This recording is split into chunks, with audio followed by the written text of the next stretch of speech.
男人狂炫10瓶恢复药水，只为获得药水的隐藏效果。恢复水是神殿的热销产品，它可以恢复少量的体力，可如果大量摄入，则可以触发提升魔力最大值的隐藏效果。虽然一次性喝10几瓶收效甚微，但泽福却有着一个逆天的特点技能，他曾是地表最强人类，为了满足众神的一己私欲，重生回到了10年前。除了带走全部的记忆以外，众神还赐予他了9个回归特点，具体效果需要他自行查看。随着魔法阵光芒闪烁，泽福重生回到了过去，可不等他的意识完全恢复，一壶冰水就从他的头顶浇了下来，而在他眼前也出现了几个身材健硕的男人。看着他们身上的印记，泽福不由得笑了起来，没想到自己竟然回到了20岁，也正是在神殿当奴隶的那一年。在这帮人走后，泽福身旁一直蜷缩的小孩突然对自己道起了谢，泽福只是淡淡看了对方一眼，并没有理他。已经过去了10年，很多细节他都记不清了，而且他也没时间去想这些。现在他要赶紧搞清楚梅赛德斯所说的回归特点是什么。来到一处无人的角落，泽福召唤出了特点，可当他看到特点的内容后，他竟兴奋地笑了起来。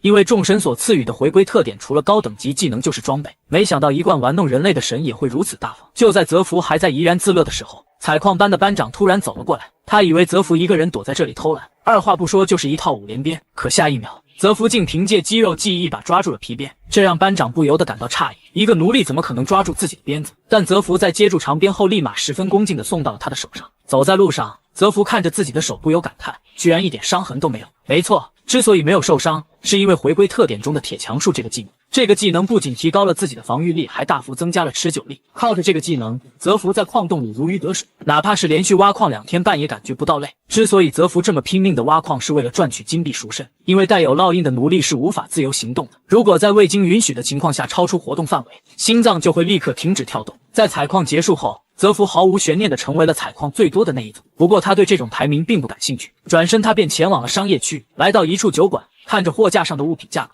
泽福不禁吐槽这里的物价高。这时之前向他道谢的那个小孩突然从身后冒了出来，叔叔，我来给你买一杯啤酒吧，多亏了你我们组才拿到了第一，这几乎是我们组第一次收到钱，而且你刚才还保护了我。听到这里，泽福才明白过来，怪不得之前小孩被人欺负，原来采矿的排名影响着每个组的收入。不过泽福并没接受小孩的要求，因为他此行的目的并不是啤酒，而是价值最贵的恢复药水。恢复水是神殿的热销产品，它可以恢复少量的体力，可如果大量摄入，则可以触发提升魔力最大值的隐藏效果。虽然一次性喝10几瓶收效甚微，但泽福却有着一个逆天的特点技能——赫尔墨斯的秘籍，它可以将效果提升5倍。当然，只挖了2天半矿的泽福是没有钱购买这么多恢复水，唯一的途径就是撸贷。之前跟在他身边的小孩一脸害怕，他提醒贷款公司有多么黑心，但泽福却是一脸无所谓，因为从一开始他就没想着还钱。就这样，泽福一边薅着贷款公司的羊毛，一边购买大量的恢复水。为了能撸到更多的贷款，他甚至抵押了自己的腰子。但泽福并不满足这些，他还想去地下城捞些宝物，可是他奴隶的身份是没法单独进入地下城的。于是他找到班长，谎称自己在矿洞里听到了魔兽的声音，并自告奋勇表示他会被狩猎队带路。很快，地下城侦查组的几个小嘎嘎就找到了他，几人翻山越岭来到矿洞的另一端，这里是通往地下城的入口。门外几个待命组的小嘎嘎已经等候多时，他们的任务是等待泽福小队侦查完毕后再进入地下城收割。临走时，他们给每个人戴上了一根注入魔力的手绳，并表示如果他们遇到危险，绳子就会断裂，他们会向总部申请救援。就这样，一行4人踏入了矿洞地下城。很快，他们便遇到了2头巡逻的狗头人，轻松拿下双杀。小嘎嘎们信心大增，甚至以为这里已是他们的天下。可泽福却注意到这2只狗头人明显是残兵败将，这里一定还有更加恐怖的存在。不多时，小队就完成了初步探测。队长哥特表示他们可以进一步深入洞穴，但另外2个小嘎嘎却不乐意了。他们只有3个人，外加一个奴隶搬运工，而且他们的任务只是侦查，没必要去冒风险。然而哥特却表示他有办法。原来在进入地下城时，泽福曾偷偷找到过他，并告诉他了一个无伤杀怪的方法，那就是利用狗月草的叶子和果实，配合着狗头人的大便，制作出秘制老8小汉堡。它会产生雌性狗头人发情的气味，扩散范围100米，他们只需要提前设置好陷阱，等待收割即可。很快，泽福的计划就收到了成效，这让哥特有种捡到宝的错觉。和自己说了计划之后，对方竟然没要功劳，看来这个搬运工是懂人情世故的，出去之后说什么也要提拔他进狩猎班。然而他不知道的是，泽福的目标可不是眼前的几只老弱病残，而是洞穴中最恐怖的存在。他是被众神选中重生归来的王者，如今却为了摆脱一个奴隶身份坑起了队友。就在4人侦察小队清理完洞穴内的狗头时，一个小嘎嘎突然发现了地上的骨头。从骨骼结构来看，这明显就是狗头人的骨头。可他们为什么会出现在自己的洞穴里？就在小嘎嘎思索的瞬间，一只巨手猛然探了出来，抓住小嘎嘎就一把丢了出去，就连防御超高的肉盾都被一尾巴抽送了出去。仅是一个照面，4人小队就凉了2只。见此一幕，队长哥特立马慌了，可下一秒，尾巴就朝着自己的面门抽送了过来。与此同时，守在门外的待命组也感知到了洞穴内的危机，4条手绳已经断了3条，里面究竟发生了什么？此时在洞穴内部，哥特浑身是血，手上的绳子早已断裂。刚刚的一击若不是泽福施展铁墙术挡在身前，估计现在他就该去地下见他那2名队友了。看着显露真身的怪物，泽福不由得眉头紧锁。他万万没想到，这里居然是一头掠食者，这是一种大型魔兽。他们通过信息素将自己伪装成其他种族的幼崽，从而获得哺育。在成年后，他们会吃掉养育自己的魔兽，并离开巢穴。泽福捡起地上的长矛，嘴角突然开始上扬，终于可以热热身了。打开亚空间，取出2件物品，一条破布外加一颗龙心草。龙心草具有安魂定魄的作用，而破布则是用来将长矛捆在手上。见一个奴隶都这么勇，哥特感觉面子受损，顿时就要起身。然而这时魔兽突然发出一声咆哮，哥特当场瘫坐下去，流出了黄金液体。原来掠食者的叫声具有恐惧效果，而泽福吃下的龙心草正好可以克制这个技能。看着眼前的刀光剑影，哥特顿时有些懵了。一个奴隶身份的人类居然可以和大型魔兽打得有来有回。此时泽福手持长矛游刃有余，闪转腾挪间他已来到魔兽身边。忽然一个绿色的瓶子被他召唤了出来，泽福将里面的液体涂抹的矛头上。不要小看这些液体，它可是毒王费伊德所制造的贝利亚毒液，得益于上一世的记忆，泽福才能配置出如此剧毒的东西。沾有毒液的矛头狠狠地刺入了魔兽体内，仅是一击就让魔兽发出痛苦的嘶吼。贝利亚是一种常见草药制成的毒药，一旦进入血管，便会扩散到全身，在侵蚀器官的同时，甚至还能引起极度痛苦的疼痛。按照对方的体型，不出3分钟，毒性就会扩散至全身。而接下来，泽福要做就是挺过这3分钟时间。想要越级杀怪，还是得是科技狠活呀！沾满毒液的长矛在泽福一次次的闪转腾挪间，完成了快速抽送。突然，他避之不及，被对方的尾巴抽中，巨大的力道致使他狠狠地砸进了石壁中。好在泽福的铁墙术技能让自己没有受到伤害。就在这时，泽福膀胱一紧，魔兽的巨口猛然朝自己袭来。面对如此情形，泽福一点不慌，手中的毒液瓶子直接丢入了对方口中。快速完成闪避之后，魔兽撞倒了石壁上，下一秒，黑血便从口中喷射了出来。如此大剂量的毒液至少可以将时间缩短到1分钟，但泽福感觉时间还是不够快。借助对方的尾巴，泽福直接来到了对方背上，长矛狠狠地刺入魔兽头颅，钻心的疼痛让其发出嘶吼。尾巴快速抽送过来，泽福弯腰闪避，但长矛却被劈成了2半。泽福快速伸手将断掉的长矛接了过来，再自我一击，一根长矛2头用，在插入魔兽体内的同时，泽福摸出了腰间的匕首，再来一次。连续3次被对方刺中，魔兽彻底陷入癫狂，洞穴内全是碎石，泽福险些被甩飞出去。但他知道，想要快速完成击杀，自己还差最后一击。抓住匕首用力一蹬，泽福再次回到魔兽头顶，这一次他要用魔力打败对方。强大的魔力顺着武器直接贯穿魔兽的头颅，远处的哥特已经彻底傻眼。之前还嘲笑人家懂人情世故，如今看来自己才是那个小丑。然而更让他震惊的事情还在后面。只见泽福轻轻触碰了一下魔兽尸体，下一秒他就被收入了亚空间内。这完全颠覆了哥特的认知，一般的亚空间魔法只能放几个装备，而对方却直接将如此大的魔兽给收了进去，甚至连地上的血迹都不见了。泽福自然不会告诉我，这都是因为他有特点技能。他只是意味深长地看着哥特，我们来做个交易吧。回到城内，2人便开始商议合作的事情。哥特负责带泽福进入地下城，而猎杀的魔兽归泽福所有。哥特只拿通关地下城的功劳用来晋升职位。听着泽福的话，哥特心里已经乐开了花。泽福的实力他可是见识过的，照这么下去，很快他就能晋升职位。同样，泽福也在盘算着下一步的行动。虽然现在他很想尽快摆脱奴隶身份，但他还有一件十分重要的事情要做。大约在1个月后，神殿骑士们的大规模狩猎即将开始，届时会出现一件足以震动整座大陆的神装，所以这一次自己无论如何都要得到那件装备。他曾是地表最强人类，为了满足众神的一己私欲，重生回到了10年前。但即便回到了20岁，却仍旧掩饰不住他的锋利。光是站在原地不动，身体散发的气息就足以惊动一端审判者。话说，泽福在和哥特达成合作协议后，便要回到住所休息。可就在这时，一群压迫感十足的黑袍人突然走入了人群。哥特在看清他们后，立马惊恐地压住了泽福的头。不仅是他，路上的所有人都是一样望而生畏地朝他们鞠躬。原来这群人是异端审问馆执行者，专门负责抓捕藏匿于神殿的异端分子，拥有绝对的生杀大权。尤其是走在最前面的疯狗萨哈克，凡是被他抓到的人几乎没有活着离开的。哥特本以为这群人是正常路过，谁曾想疯狗萨哈克在经过泽福身边后，竟转身叫住了他，并让他报出官阶和姓名。身旁的哥特见状，刚要上前解释，却被萨哈克直接打断，因为他从泽福身上感知到了强大的气息，这让他不禁怀疑起泽福的身份。因为新来的奴隶都会按照能力检测后的数据分配到指定地点，而泽福现在一身矿工装束，不可能会拥有如此强的气息。感受到一丝威胁的萨哈克立马让众人围住了泽福，同时质问他是不是魔神信徒。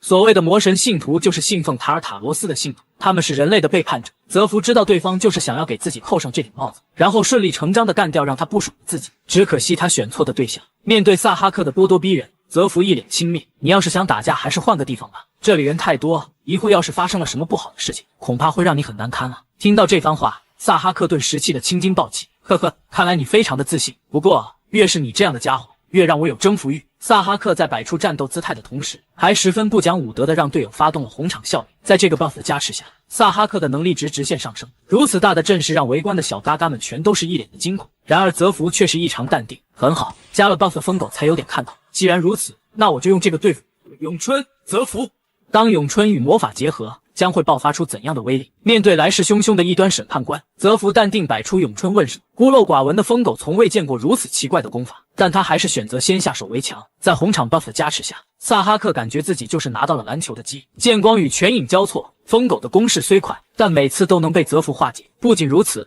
他的手法刁钻，宛如一条灵动的鲲把。一番交手下来，萨哈克率先见了红，他快速翻身企图攻击对方下盘，然而一脚下去，冷汗瞬间就冒了出来。泽福的小腿如同钢板一样坚硬，就在他失神的瞬间，泽福的连续重拳就落在了自己身上，精血从嘴里喷射出来，武器也失手掉落。而此时的泽福宛如一座大山，始终没有离开原地。突然一个飞锤砸了过来，泽福用手臂格挡，尽管施展了铁强术，还是感受到了疼痛。定睛看去，出手的正是疯狗的手下。看着对方张牙舞爪的样子，泽福发出一声冷笑，这种行为在对方眼里就是挑衅。铁链带动锤头再次袭来，地面被砸得土崩瓦裂。泽福身形闪动，游走于对方的攻势之下。一旁观战的哥特已经开始捂着嘴偷笑起来。在他看来，泽福的赢面还是很大的。一想到萨哈克输了的糗样，哥特情不自禁地开始给泽福加油打气。然而一旁的小嘎嘎却笑他无知。虽然现在泽福非常善于防御和躲避，但只要红场效果还在，那群人就会越来越强。话音刚落，泽福就被大块头的铁链锁住了手腕，而萨哈克也趁机一个偷袭刺中了泽福的后背。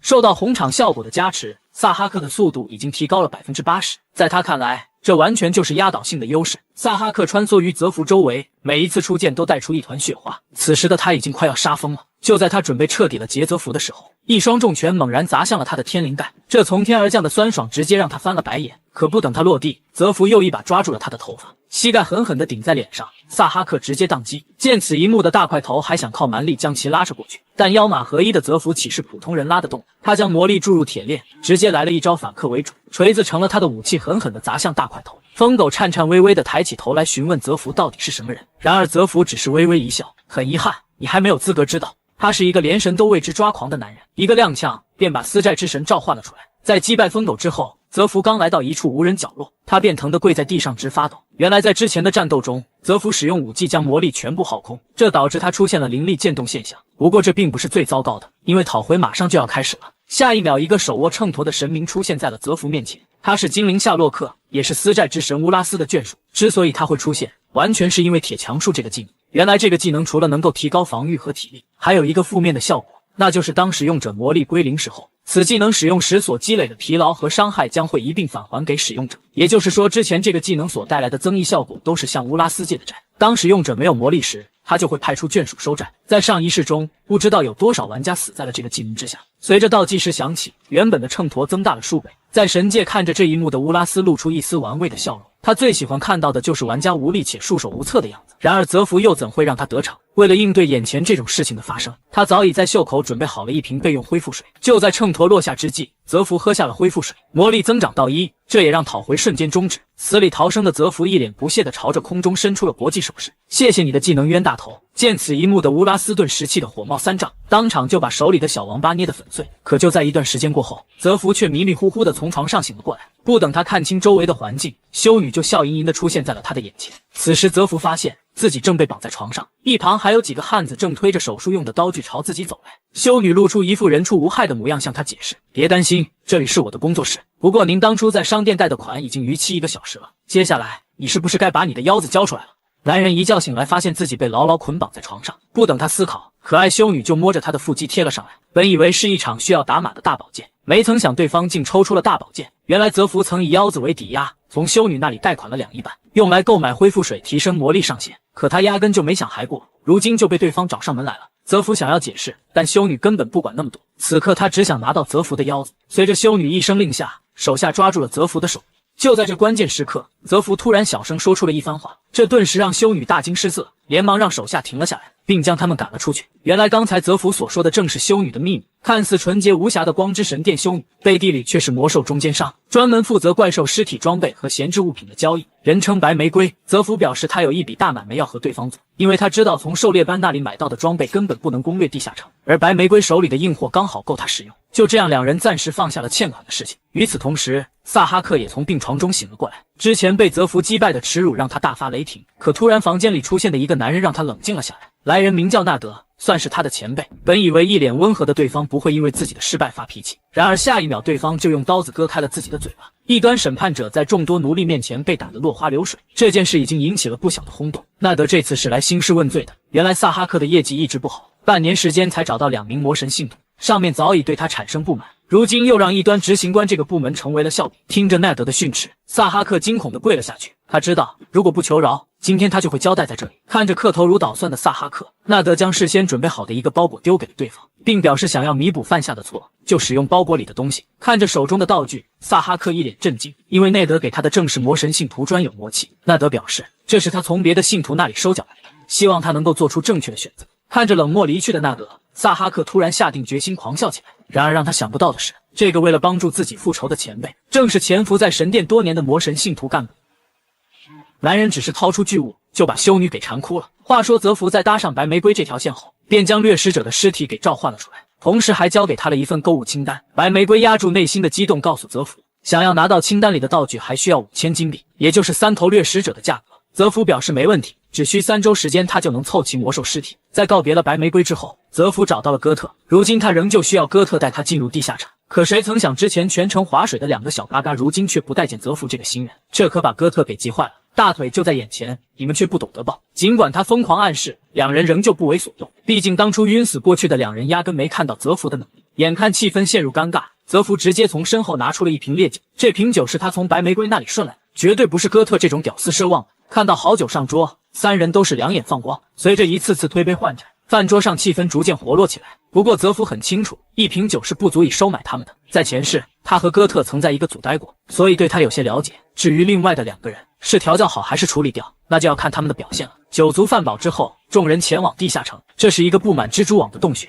据说这里曾是一个旅馆，后来被魔兽占领。洞穴内危机四伏，蛛网密布，据说还有黑铁蜘蛛存在。想要不被发现，就只能运用感知魔法避开蛛网，移动到幼蛛巢穴。然而泽福刚说出这个计划，就立马遭到了黄毛的反对。在他看来，他们4个是无法击败黑铁蜘蛛的，那是一种具有钢铁外壳的蜘蛛型魔兽，除了具备惊人的防御力和攻击力，它还拥有瞬间数量暴增的繁殖力。黄毛认为，就算他们不上报给上级，至少也要和战斗组一起行动。然而泽福根本不惯他臭毛病，表示如果他不想去，他自己一个人也能完成任务。虽然嘴上说不过泽福，但黄毛心里仍旧不服气。在他看来，一瓶酒就想收买自己的想法太愚蠢，眼前的男人就是个骗子。既然他敢说自己一个人完成任务，那就说明这个洞穴根本没那么危险。然而他不知道的是，在进入洞穴不久后，泽福就会狠狠地给他上一课。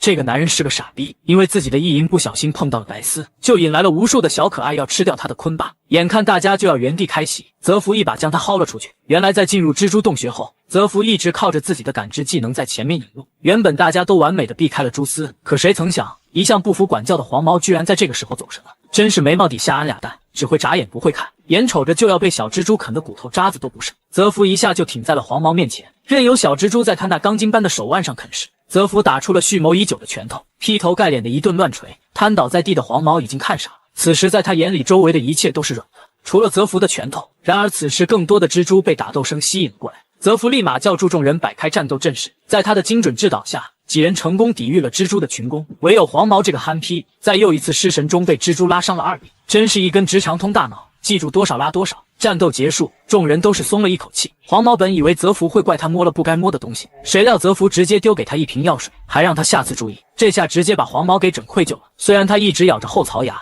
但内心早已破防。泽福刚刚所展现出的指挥能力已经完全让他折服。然而他不知道的是，泽福早就料到这一幕的发生。在前世，他训练士兵的时候，经常有人不服管教，所以他总结出一个道理：比起用语言教导这类人，不如让他们亲身经历一番失败。果然是重活一世的男人，玩弄人心就是有一套。结束了这段插曲，众人继续朝着洞穴内部前进。不过再次见到蜘蛛魔兽的时候，黄毛是开心极了。现在的他急需一场满身大汗的战斗来缓解憋屈的心情。很快他们几个就将 BOSS 以外的房间清理干净。然而就在众人以为休整完毕，准备继续开拔的时候，泽福却是砍下一只蜘蛛的前脚，告诉众人，接下来大家可以先出去了。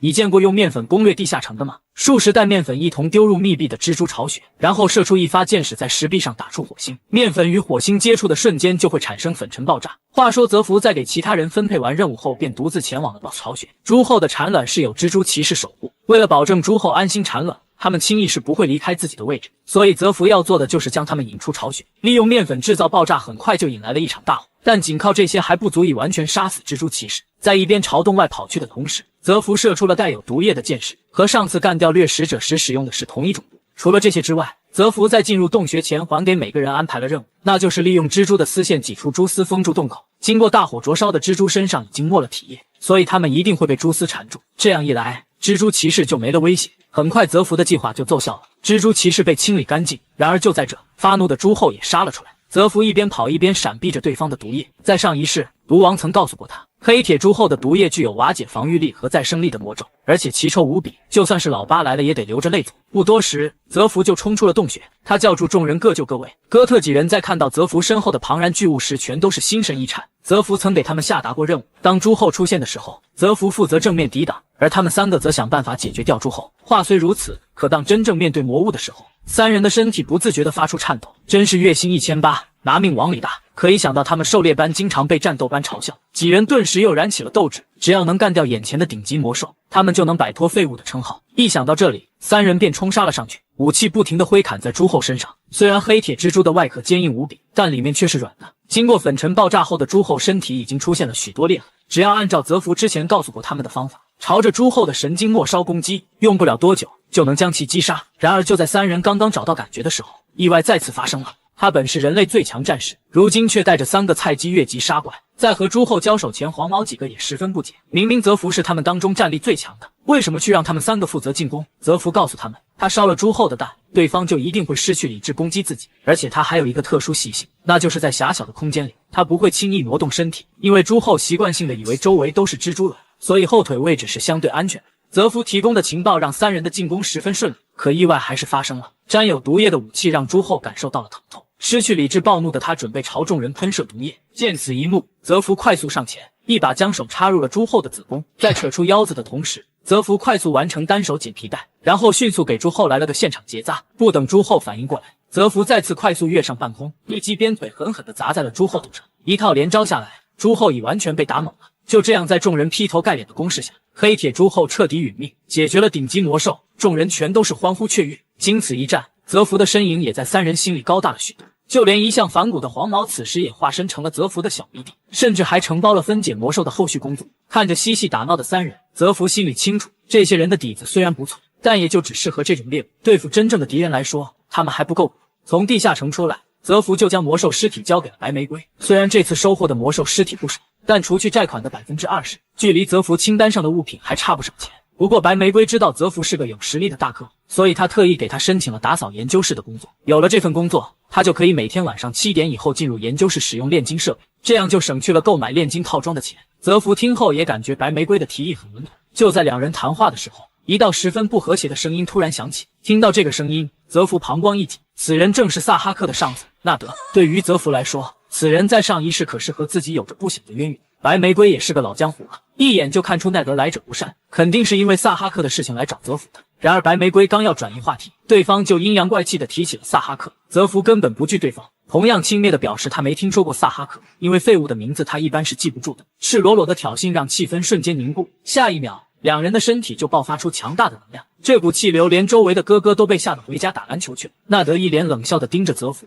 心想怪不得萨哈克会盯上他，虽然我今天不是为了战斗而来，但我可是先探探他的底。这个女人随口的一句跪下，竟让2大斗气高手无法反抗的跪了下去。只因他们身上都有一个奴隶烙印，而白玫瑰作为光之祭祀，可以对刻有烙印的人下达强制命令。在终止了眼前的这场闹剧之后，白玫瑰反手给了泽福一个大逼斗，然后便拽着泽福的衣领离开了。走之前还不忘向奈德宣示主权，表示泽福是他的玩物，任何人胆敢觊觎他都会不客气。纳德一脸阴沉，只能眼睁睁看着对方离去，尽管心中不快，他也无可奈何。师傅曾给他下达的任务就是潜伏在神殿中，而不被司祭发现身份的最好方式就是刻上奴隶烙印，因为只要有烙印在，神殿就觉得自己能够管控对方。然而他们不知道的，纳德早就掌握了击垮烙印的方法，如今他只需要静静等待时机成熟，便会让神殿付出代价。与此同时，白玫瑰将泽福带到了一处无人角落。白玫瑰表示，之前的那一巴掌其实也是为了帮他解围，毕竟作为执行者的纳德，还没有人能在手下活下来。说着，白玫瑰就摸上了泽福了脸。为了表达刚才的歉意，他决定亲自奖励一下对方。就在两人翻云覆雨之际，一座小镇迎来了他们最大的噩梦。萨哈克拿着内德交给他的魔器来到这座小镇，在得知这里只有50个村民时，萨哈克露出了变态笑容。当手中之物吹响之时，一个满是眼睛和巨嘴的深渊怪物被召唤了出来。听着村民的惨叫，萨哈克感觉身体中的力量在不断增长，屠杀的快感让他彻底陷入癫狂。他发誓，泽福带给他的屈辱，他必将100倍奉还。另一边，光之神殿的研究室里，泽福正忙着和白玫瑰办大事。他先是用世间最臭的物品混合在一起，然后配合猪后的毒进行温火熬制，这样一来就能得到一份至强的毒药。看着眼前男人所做的一切，白玫瑰以为泽福的毒药是用来攻略地下城的，然而他没想到的是，这些毒竟然是对他自己用的。男人在身上插满100根毒针，只为提升自己的隐藏属性。利用世间最臭的物品配合黑铁珠后毒液制出的毒药名叫赛固，只要调节好浓度，它就可以成为一次性提升很多能力值的灵药。按照穴位，泽福将毒针插入身体各处，肉体和精神的双重折磨险些让他挺不过去。好在他学过华夏的小周天，这是一种可以通过控制魔力流动来修复内伤的功法。除此之外，还有最关键的一步，那就是由白玫瑰将最后一针插入他的天灵盖。看着浑身冒着冷汗的泽福，白玫瑰一时间也有些慌了。记得上次对方流这么多汗的时候还是在床上，他颤颤巍巍地将手伸向了泽福。此刻的他紧张的能听到自己的心跳。就在泽福忙着淬炼肉体的几个小时后，光之神殿北面的森林里突然传出了一个红色信号，原来是一群走地鲲在追赶一支小队。尽管刚才有人放出了救援信号，可等他们跑到神殿至少要20分钟时间，而走的鲲杀光他们只需2分半。就在最后一个小嘎嘎即将被吃掉的时候，一道宛如流星的光芒从天而降，待到烟尘散去，泽福出现在了地面之上。他眼神冷冽，看向狂奔的走地鲲，抬手就一把抱住了鲲哥的鸡头，随后双手用力一拧，鲲哥顿时没了动静。开了杀戒的泽福再也没了顾虑，一把将鲲哥的脊椎拉扯了出来，随后便将脊椎骨拆解成12份，当成子弹射了出去。仅是眨眼功夫，走的鲲全被泽福杀掉，这把之前的小嘎嘎给看呆了。比起走地鲲，眼前的这个男人更加恐怖。好在他看到了泽福身上的奴隶烙印，让他明白眼前之人并不是敌人。泽福询问他对方的巢穴在哪，小嘎嘎下意识地指向了一个方向。然而当泽福冲杀出去的时候，小嘎嘎顿时后悔了。魔物巢穴里的 BOSS 远比外围要强大得多，自己刚才的举动会不会害了那个男人？可就在懊恼万分的时候，一阵噼里啪啦的打斗声突然传来，抬头看去，只见流光四溢，仔细一看，还带着鲜血和皮毛。更让他惊恐的是，之前的那个男人竟拖着 BOSS 的尸体，而距离刚才离开也只才过去2分半钟。此时的泽福感觉浑身的体能提高了至少2倍半，对于这次淬体的效果他十分满意，只要再搞到顶级装备，那么自己就能完全起飞。与此同时，萨哈克在吞噬了50个村民后实力大涨，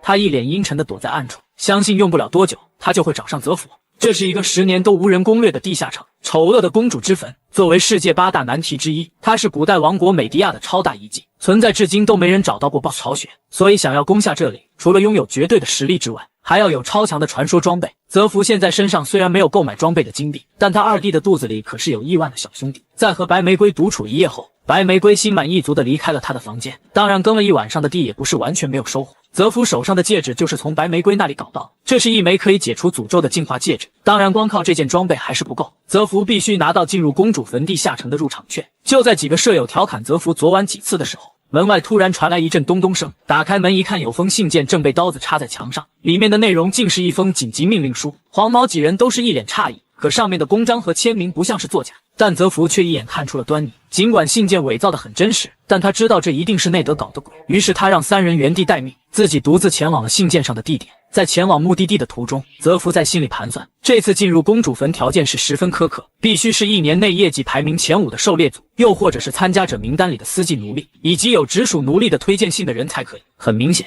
泽福现在一个条件都不符合，所以这一次他他要利用奈德，因为奈德是异端审问官马蒂亚斯的直属奴隶，如果能从他那里骗来一封推荐信，那么自己就可以直接进入狩猎组了。然而当泽福来到目的地后，发现等待他的不是奈德，而是黑化的萨哈克。看到对方，泽福顿感索然无味，他让萨哈克赶紧回家洗洗睡觉，别来烦他。萨哈克拔出刀就要上前一战，但泽福仅是一个闪现就来到他的身后，紧接着一记手刀就砍在了萨哈克的脖子上。就在泽福想着奈德会不会藏在周围时，倒下的萨哈克却慢慢站起身来，随着他身体的不断扭曲，一头奇形怪状的深渊魔物缓缓将他托起。见此一幕，泽福彻底怒了。眼前的这头魔物他可是太了解了，这是魔神信徒生化武器所召唤出来的，而像这种大个的深渊魔兽，至少要献祭100个人的生命，所以萨哈克这个畜生今天必须死。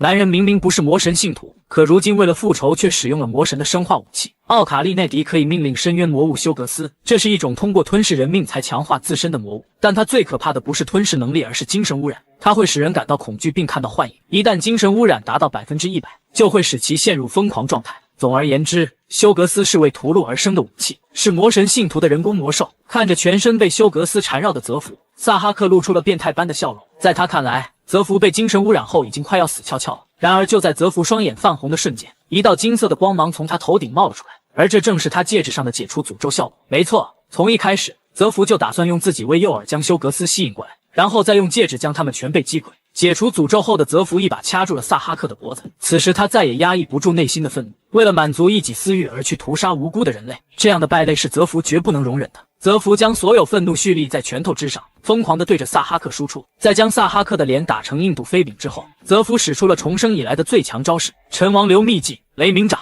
雷霆之力恐怖如斯，萨哈克顿时被击成了焦炭，这种电流涌遍全身的感觉一定十分酸爽。泽福捡起地上的魔笛，吹响了和音，这是一种可以让休格斯细胞与魔力断开的音乐。然而就在这时，一道声音从身后响起，没想到你居然会这首曲子，这可是我们魔神宗教团体的机密。转头看去，来人正是邀请泽福的纳德。看到对方现身，泽福也是松了一口气，不枉费自己这段时间的勾引，对方终于来了。不过自己得成功通过他的试探，并且让他相信自己是魔神的信徒，只有这样自己才能改变未来。另外，前世欠下的人情也要再次给他做个了断。看到这里，大家或许为两人的关系感到疑惑，说出来可能不信，纳德正是泽福前世的师傅，他本是地表最强的男人，如今重生回到10年前，却要和自己的师傅决斗。在见到泽福后，奈德直接摸出了腰间的软剑，恐怖的斗气覆盖包皮，仅是一瞬就挥出了数道剑芒。可当剑招结束，纳德心里却是紧张起来，自己的手感告诉他，刚才的攻击全被对方躲了过去。不仅如此，对方还能腾出手朝自己发起反击，这让奈德心中诧异。师傅曾告诉他，在这个大陆上还没有几个人能凌驾于他的剑术之上，甚至连他的师傅包括其中。然而此时的泽福一边抛着手中的石子，一边淡定地说道：“你好意思拿着剑去攻击一个没有武器的人吗？”听到泽福的话，奈德毫不犹豫地丢下了手中的软剑。对他来说，这关乎强者的尊严。奈德摆出一个问手姿势，不过让他意外的是，对方也摆出了一个和自己相差无几的姿势。奈德率先发起进攻，一个超速电流闪现到泽福身前，虽然速度很快，但泽福却一点不慌，因为在陈王流内部还存在着一个功法，名为流云，正好可以克制纳德的电流掌法。一番交手下来，纳德发现自己根本伤不了对方。不过更让他感到惊慌的，这套功法师傅只传给了他和大师兄，而且为了保证直传弟子能够通过对练了解武功的奥秘，直传弟子只有2名，而且仅为2名，因为武功的奥秘不可泄露。他质问泽福到底是谁，泽福一脸玩味地看着对方，他自然不会告诉他自己的武功是从对方手中学来的。原来在上一世中，泽福恰好救了身受重伤的纳德，为了感谢救命之恩，纳德传授了他武功。看着满脸疑惑的纳德，泽福决定将计就计，直接开始忽悠。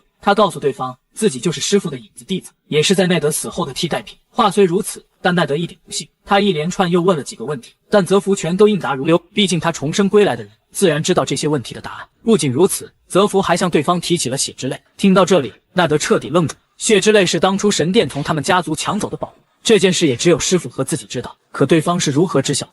但泽福却是笑盈盈地表示，先让他进入狩猎组，时机成熟后自然会和他解释。话都说到这个份上，纳德也不得不承认泽福的身份。随后他将泽福带到了一处废弃的建筑内，这里是潜伏在神殿的魔神信徒据点。只是让泽福没想到的是，潜伏在神殿的魔神信徒居然足足有40个之多，一个补给的大鸟是不会被三角裤所束缚的。自从搭上了内德这条线，泽福就决定和傻宝3兄弟告别，并非是自己瞧不起他们，而是公主坟地下城危机重重，带上他们无疑是给阎王免费配送。为了应对接下来的地下城，泽福让白玫瑰给自己准备了一些装备。白玫瑰本以为泽福会挑选一些钝器类的武器，毕竟公主坟地下城里全是骸骨类的魔兽，将其砸碎才是最好的解决方法。谁料泽福只拿走了一把黄昏的长剑。白玫瑰有些疑惑，这把武器并不是对付骷髅的最好选择，可他为什么一眼就相中了它呢？泽福自然不会告诉他，在这次的攻略地下城中，除了抢到龙心之外，他还要应对光之神殿和魔神信徒。也就是说，这座地下城里所有人都是他的敌人，这也包括奈德在内。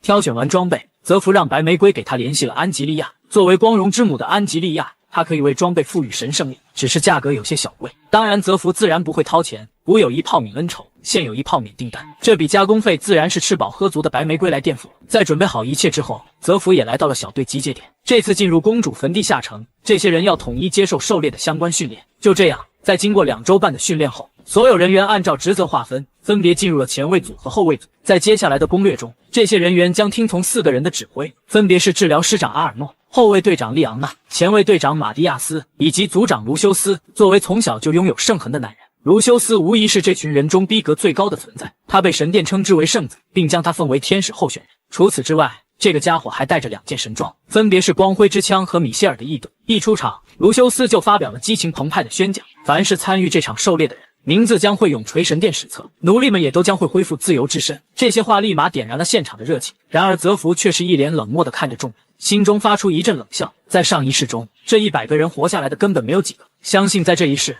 同样不会例外。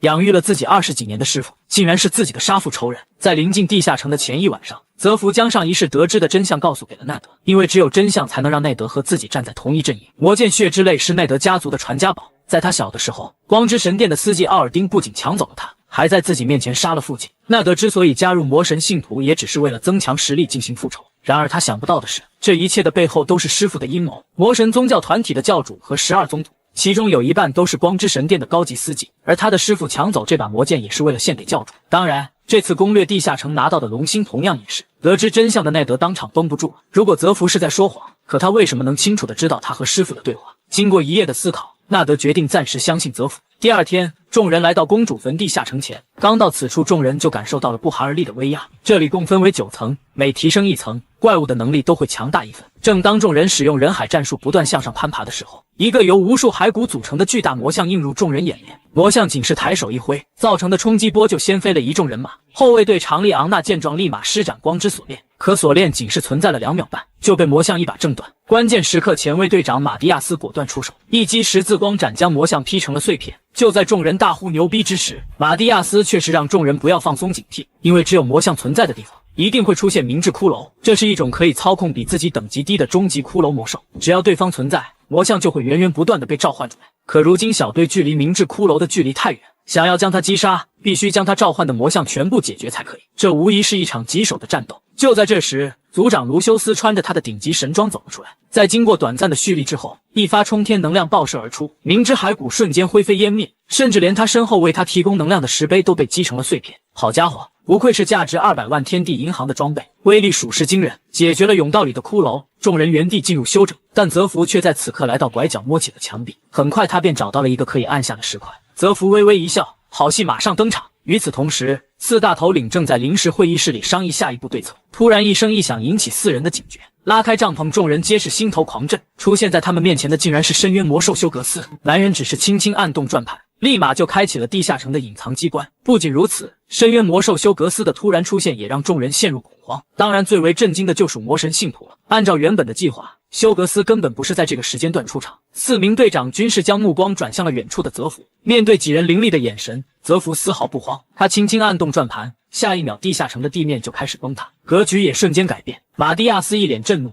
按照原本的计划，他们本该是在偷取龙心之后再放出休格斯消灭众人，可如今却遇见了个双重卧底。同样愤怒的还有卢修斯，不过他并不担心，因为他拥有可以操控奴隶烙印的能力。然而当他发出命令之时，泽福却丝毫没有反应。原来在进入地下城之前，魔神信徒们为了抵抗奴隶烙印，早已备好了特殊药品。一想到自己的计划为他人做了嫁衣，马蒂亚斯愤怒地举起了手中之剑，是要将泽福这个小滑头干掉。然而就在这时，奈德一个闪现便将他的手臂砍得血肉模糊，这下让几人更加震怒。卢修斯不断朝着泽福发动进攻，可奇怪的是，不管他的攻击如何凌厉，都无法命中泽福。这下把他彻底给整郁闷了，花了200万天地银行，居然连个小毛头都打不中。然而他想不到的是，泽福之所以能躲过去，完全是因为自己的强运技能，这是他在重生时回归特点里的专属技能，发动后可以暂时大幅提升自己的运气。如今地下城因为机关的开启改变了原有构造，但同样其他的机关也会在这一刻失效。只要能用强运这个技能找到出路，那么自己能最快到达 BOSS 房间。很快奈德也追了上来，一想到之前的计划已经奏效，两人相视露出姨妈笑。很快他们便借助反复横跳来到了机关的出口处，在机关临近关闭的1秒时间内，两人有惊无险地进入了 BOSS 巢穴。然而不等他们松上一口气，一个浑身散发着冰冷气息的女子突然出现了在两人面前，而她正是地下城的主人尤利迪卡公主。一个拥有忧郁眼神的女人到底有多么大的杀伤力？奈德只是看了对方一眼，就险些坠入万丈深渊。若不是泽福在一旁拉着，奈德早就提前领了盒饭。在发现自己的幻术不起作用时，女人立马露出了原本的面容，鲜亮的外表开始瓦解，取而代之的是一张恐怖的鬼脸。随着她发出一声尖锐的叫声，红蓝两道能量快速朝着泽福两人袭来。面对女人的进攻，泽福也不得不正视起来。在上一世的记忆中，红色的手吸收体力，蓝色的手吸收魔力，而对方可以一次性制造出数百条手臂，任何被触手抓住的猎人都会被吸干阳气。而且除了应对 BOSS 之外，泽福还要提防私债之神乌斯拉，一旦自己的魔力归零，对方将毫不犹豫地降下惩罚。就在两人忙着与公主周转之时，房间外的卢修斯也反应过来，之所以这次攻略地下城出现纰漏，完全是因为魔神信徒混了进来。根据调查，泽福和纳德都是马蒂亚斯带进来的，他不敢相信从小陪他长大的马蒂亚斯也是魔神的信徒。可不等他得到对方的解释，马蒂亚斯就率先摊牌了。他偷偷给手下放出暗号，只要数到3秒，就一同喝下抵挡奴隶烙印的药水。然而最终他还是慢了一步，在数到2秒的时候，卢修斯突然大喝一声，让奴隶们进攻马蒂亚斯。看着身体不受控制的手下，马蒂亚斯的脸都绿了。很快这场战斗就以奴隶全军覆没落下帷幕，而马蒂亚斯也被卢修斯用锁链困住。马蒂亚斯一脸不甘，不仅是因为计划失败，更让他憋屈的是，刚才和卢修斯的一战，他竟然连对方的毛都没碰到。难道这就是神所定下的命运吗？他垂下头颅，猛地从口中吐出一枚红色丹药，这是他最后的杀手锏，只要将其吞下，就能彻底变成魔族。看着马蒂亚斯空中宛如3花淡奶一般的东西，众人皆是心头一惊。可不等他们出手，马蒂亚斯已经将其咬碎吞下。下一秒，一道黑色的魔气从他体内散发，而马蒂亚斯也在魔气中完成了蜕变，彻底化身为一头长着触角的魔族。卢修斯知道对方刚刚魔化，力量还不稳定，于是让众人抓紧发动进攻。然而噼里啪啦的魔法打向马蒂亚斯，对方却丝毫不慌，甚至连卢修斯的光之审判都被他一把接住。见此情形，利昂娜知道只有信仰之柱克制住对方。这是一件传说级武器，在进入地下城前，卢修斯曾将它放入亚空间交给自己保管，为了就是应对突发情况。然而当利昂娜将手放在后腰之时，却发现信仰之柱竟然不见了。原来这件传说级神器早被奈德给偷走去对付 BOSS， 而这件神装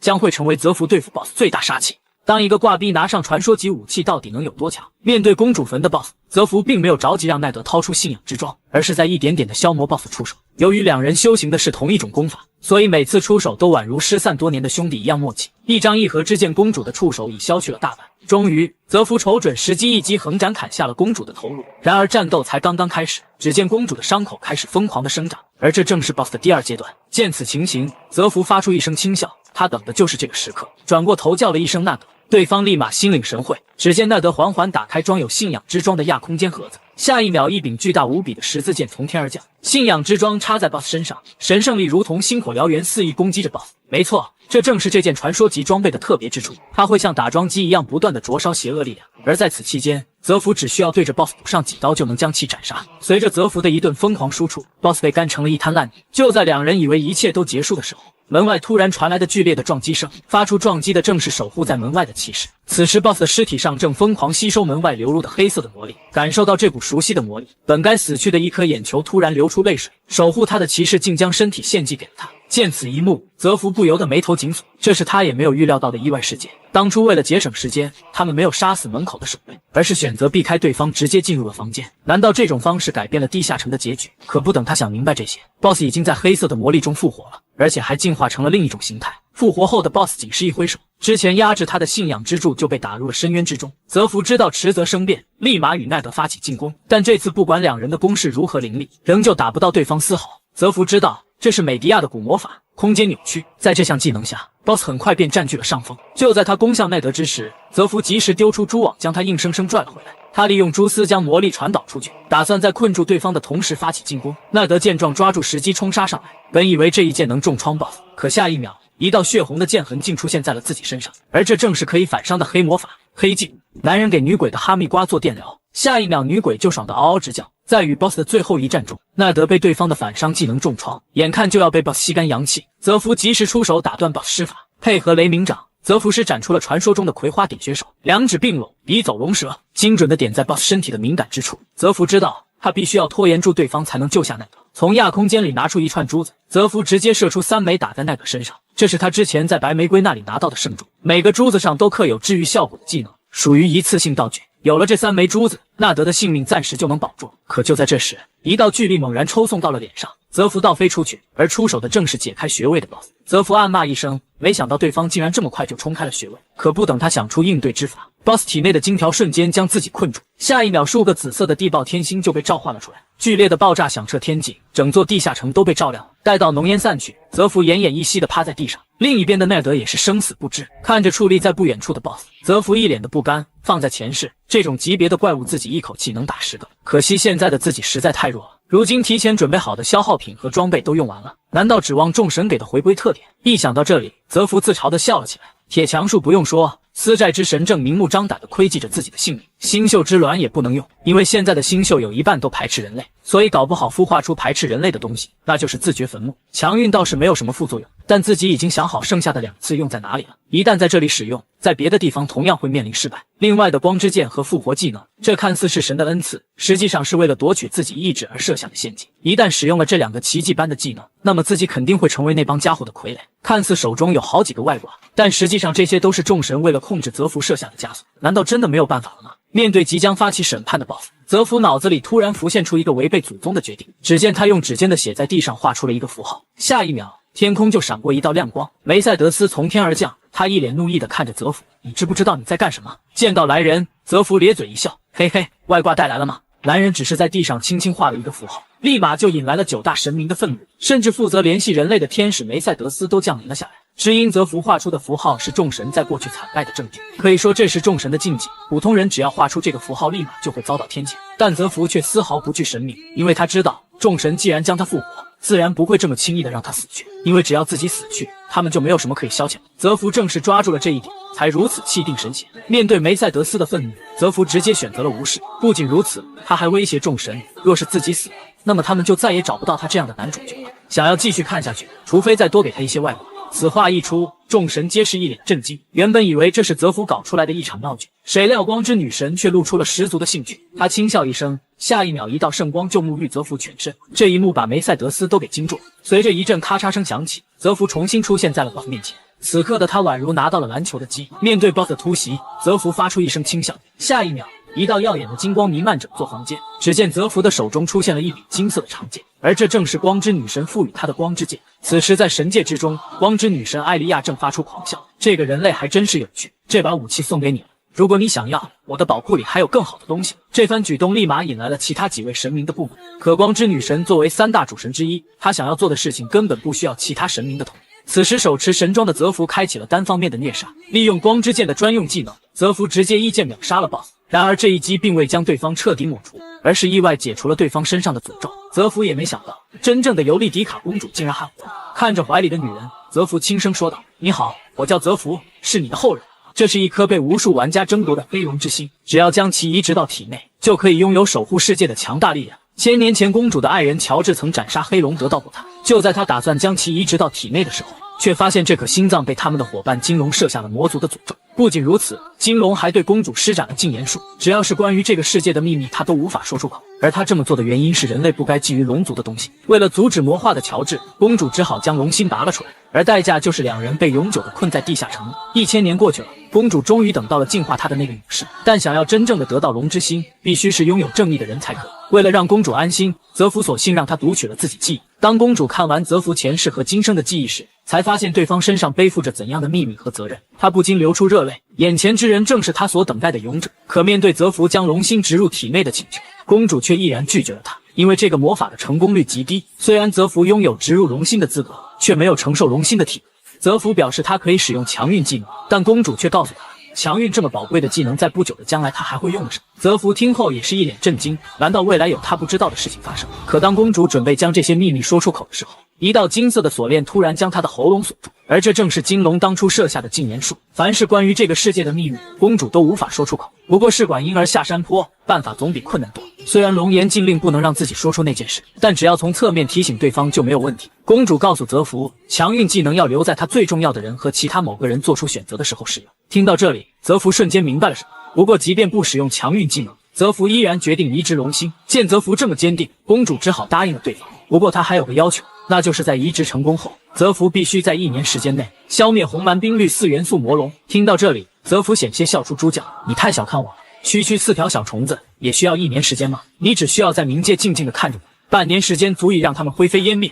这个男人太强了，别人终其一生都无法见到的龙之心，他却足足吸收了5颗。在将黑龙之心插入体内之后，泽福陷入了一片虚无空间。下一秒，黑龙的邪念便将泽福握在手中。泽福也没想到，经过了1000年，黑龙的残念居然还在。黑龙愤怒地朝着泽福发出咆哮，不仅是因为泽福觊觎他的力量，更多的是他从对方身上感受到了众神的气息。可面对黑龙的怒火，泽福发出一声轻笑，这里只不过是意识世界，只要他的精神力足够强大，黑龙就伤不到他。他2臂同时用力将黑龙的巨手撑开，看似他在无形装逼，实则他以魔力释放出去。伴随着一道雷霆之力，泽福挥动拳头朝着黑龙袭去，一拳见红。泽福借力与其拉开距离，他缓缓将一柄破剑召唤出来。你以为这是我第一次与龙之邪念对战吗？别说是意识空间，哪怕是真龙我也屠杀不五头。没错，在上一世中，泽福不仅吸收了黑龙之心，连其他的4大元素之龙他也斩杀过。此时在外面，纳德也终于恢复了意识，看着正在帮助泽福吸收龙心的公主，他不由得感到诧异。可不等他上前看得清楚，公主转头朝着他发出一道魔法，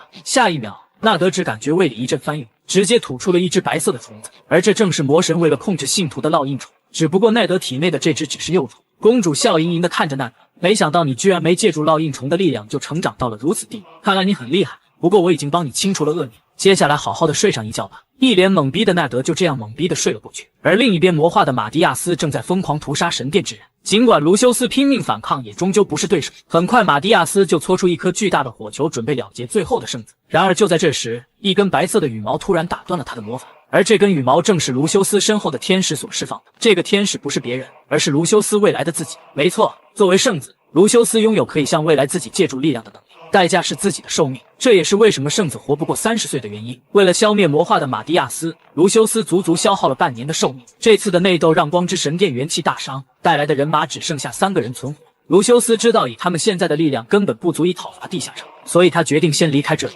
可他没想到的是，在离去的路上，他们竟然遇到了守护在房间门口的死灵骑士。这个贼特么拽的男人只是随口说了一句跪下，就让一头连人类圣子都无法打败的亡灵守卫直接跪了下去。这番言出法随的举动把卢修斯看得一脸懵逼，这家伙该不是开挂了吧？原来就在刚才，泽福在意识空间里与黑龙激斗了3天3夜后，终于打败了他，龙心也就顺理成章地移植到了他的体内。醒来后的泽福发现公主为了帮助他早已化为灰烬，但在临死前，公主给他留下了2件道具，其中一枚是魔道的结晶，里面记录着公主所熟悉的美迪亚王国古魔法，而另一枚则是公主坟的万能钥匙，可以帮他打开这座地下城的宝库。回到房间外，亡灵守卫虽然被泽福控制住，但效果只有10秒。刚刚完成龙心移植的他无法将龙的力量完全发挥出来，而且为了防止原本的力量与龙的力量之间出现不均衡，泽福将龙心的输出限制在了1%。不过再怎么限制，这也是龙的力量。随着倒计时结束，守卫拿起了手中的魔剑，在他生前，这把剑就是为了屠龙而诞生的。对付拥有龙心的泽福正好有着压制效果。不过泽福也不是吃素的，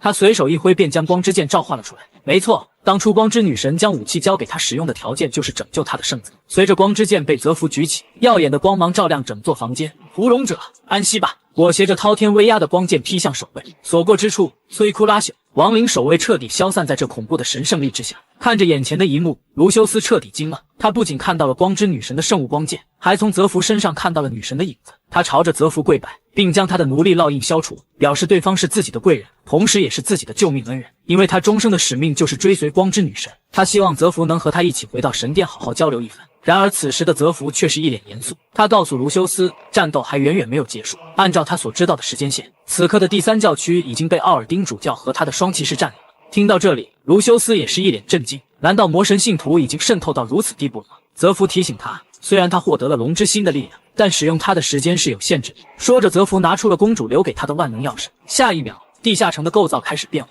一扇泛着金色光芒的大门出现在了众人面前，而大门内正是公主千年来收集的宝物。